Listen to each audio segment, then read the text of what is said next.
Assalamualaikum warahmatullahi wabarakatuh. Alhamdulillah wassalatu wassalamu ala Rasulillah wa ala alihi wa sahbihi wa man walah. Teman-teman mahasiswa STEB yang saya cintai dan saya banggakan, pada pertemuan kita kali ini yaitu pertemuan kelima mata kuliah akhlak dan tasawuf, kita akan membahas tentang tasawuf. Apa itu tasawuf? Tasawuf ada makna secara bahasa dan juga ada makna secara istilah.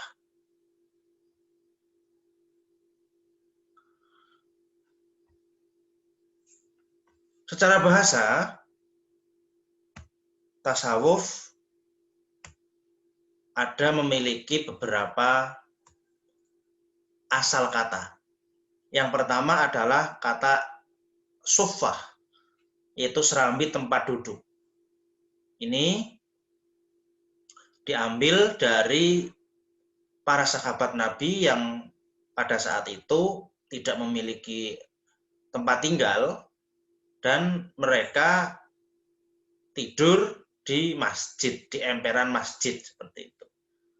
Serambi tempat duduk ya ada juga yang memaknai sebagai emperan masjid. Maka orang-orang tasawuf itu orangnya sederhana-sederhana, seperti para sahabat yang tidak memiliki tempat tinggal dan tinggal di emperan masjid seperti itu. Yang kedua, tasawuf berasal dari kata sof, yang artinya adalah barisan.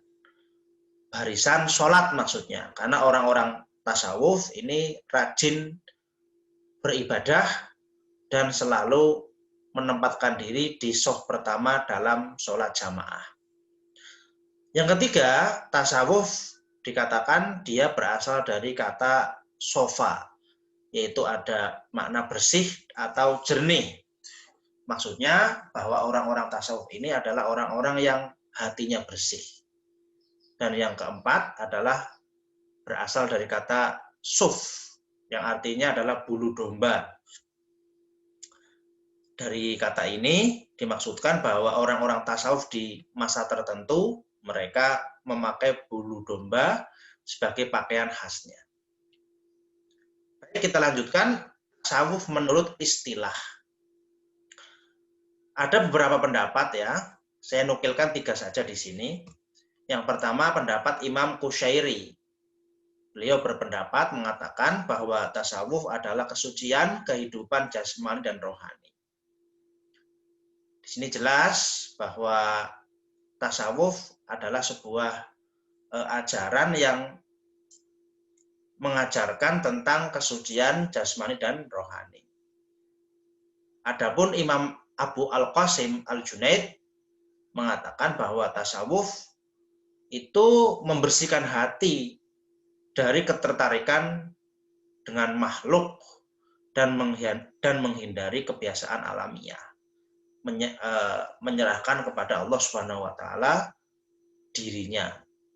Maka kita sering berdoa ya inna sholati wa nusuki wa mahyaya wa mamati lillahi rabbil alamin. Nah, itu adalah prinsip tasawuf, bahwa tasawuf itu menyerahkan diri kepada Allah dan membersihkan hati dari ketertarikan dengan makhluk. Seperti itu. Memfokuskan diri dalam ibadah.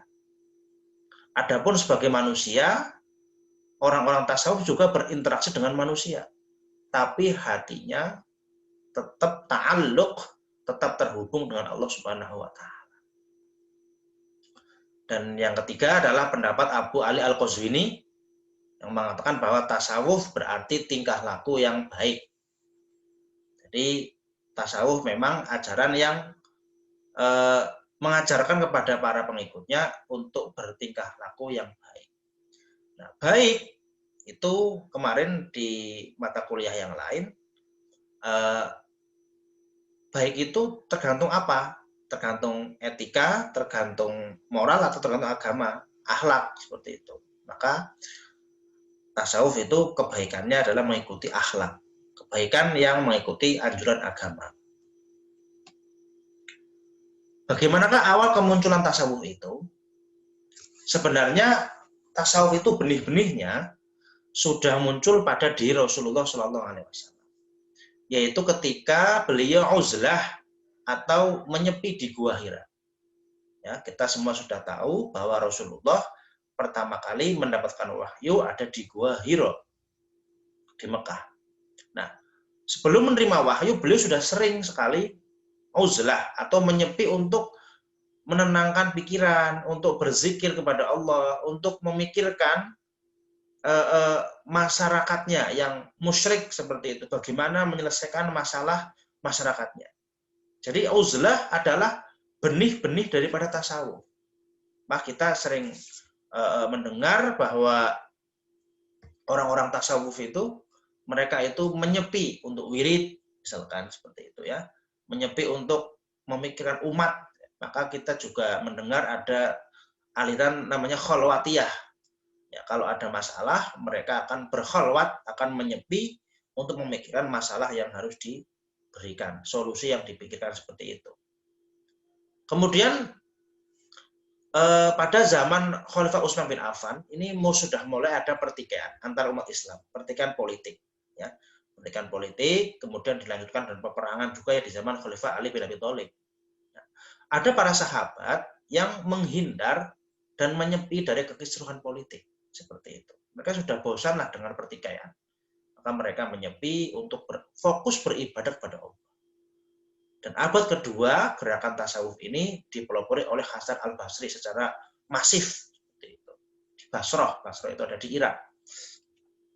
Nah, kemudian kita akan membahas tentang ajaran tasawuf masa awal. Nah, bagaimanakah tasawuf itu pertama kali dilakukan? Ya, kalau Rasulullah SAW itu ya sudah gudangnya tasawuf. Gudangnya tasawuf. Karena Rasulullah sendiri adalah sumber inspirasi daripada tasawuf itu sendiri. Nah, pada para sahabat mencontohkan kehidupan Rasulullah SAW dengan sempurna. Rasulullah itu yang sederhana, yang bersahaja, yang fokus beribadah itu dicontoh oleh sahabat dengan sikap sempurna. Hidup mereka hanya untuk agama. Adapun dunia hanya sebagai perantara saja. Para sahabat tetap ikhtiar, tetap berdagang, Abu Bakar berdagang, dan sebagainya. Itu ya, para sahabat tetap melakukan aktivitas sehari-hari tetap untuk menafkahi diri dan keluarganya. Tapi mereka tetap fokus beribadah. Dunia hanya sebagai wasilah ya, untuk beribadah. Nah, para sahabat yang menonjol adalah Khulafaur Rasyidin ya, menonjol dengan ketasawufannya seperti itu. Itu adalah Khulafaur Rasyidin. Abu Dzar Al-Ghifari ini ya, yang menyepi, kemudian Salman Al-Farisi. Nah, para tabi'in ini mencontoh kezuhudan para sahabat. Para tabi'in tokohnya adalah Al-Hasan Al-Basri, Rabi' Adawiyah, Sufyan bin Sa'id Ats-Tsauri dan lain sebagainya. Nah, di zaman awal tasawuf ya, di zaman awal tasawuf belum ada istilah sufi ya. Juga belum ada istilah-istilah yang lain. Itu nanti kita bahas kapan istilah-istilah itu muncul. Ini kan pada awal ini kita sedang membahas tentang awal tasawuf seperti itu. Nah, adapun dalil-dalil tasawuf ya ada banyak sekali ya. Saya nukilkan dua saja.